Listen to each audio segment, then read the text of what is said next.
नमस्कार निहास फूड को मुझे स्वागत करुच्ची। आज मु सुजी उपमा बनई बिना प्याज रसुण।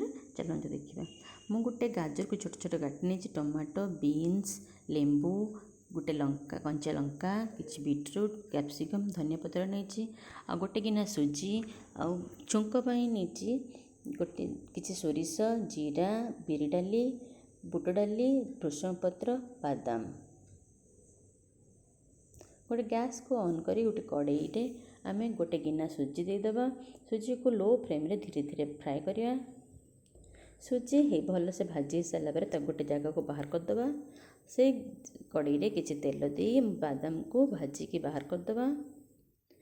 बादाम हो सारा पर गोटे स्पून सोरिष गोटे स्पून जीरा बुट डाली और बिरी डाली को दे भृषंग पत्र को देकी भल भाव भाजी देची। से सब हो सारा पर कटा होता परिवा को पकईदेवी। से स्वाद अनुसार लुण दे भल भाव गोल किसी समय घोड़े देवी। परिवा सीझी सारा पर कटा होता टमाटो मिसईदेवी। टमाटो को पकई किसी समय घोड़े देवी। परिवा टमाटो हो सारा पर भजा होता सुजी को पकईदेवी और भल भाव गोलैदेवी। स्वाद अनुसार लुण पकईकी हल्का हल्का भाव में मुझे पानी छींची। आपन चाहिए भी आग पानी दे सारे पर सुजी पकेबे। पानी फुटी सारा पर सुजी पकेबे। मत एमती सुविधा है मुझे पकईली। आपन को जमी सुविधा एमती पकई पारे। हल्का हल्का पानी दी 10 मिनट लो फ्लेम रे कवर करदेवी। ये मो सुजी उपमा हो जाए रेडी। तापर मुझे फाड़ लेंबू को एमती चुपुड़ी देली। भजा होता बादाम को पकईदेली।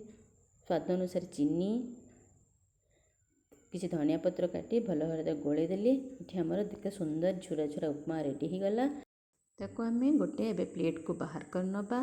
ताको आम दही सहित खाई पारे। आपण मैंने चाहिए भी तरकारी सहित लगे खाई पारे। एमती भी खाली खाई पारे। देखो आम केते सुंदर सुजी उपमा हो गला बिना पियाज रसुण। यहाँ पूजा व्रत भी आपण मैंने खाई पारे। जदि मो वीडियो भल लगे लाइक सब्सक्राइब करेंगे। Thank you.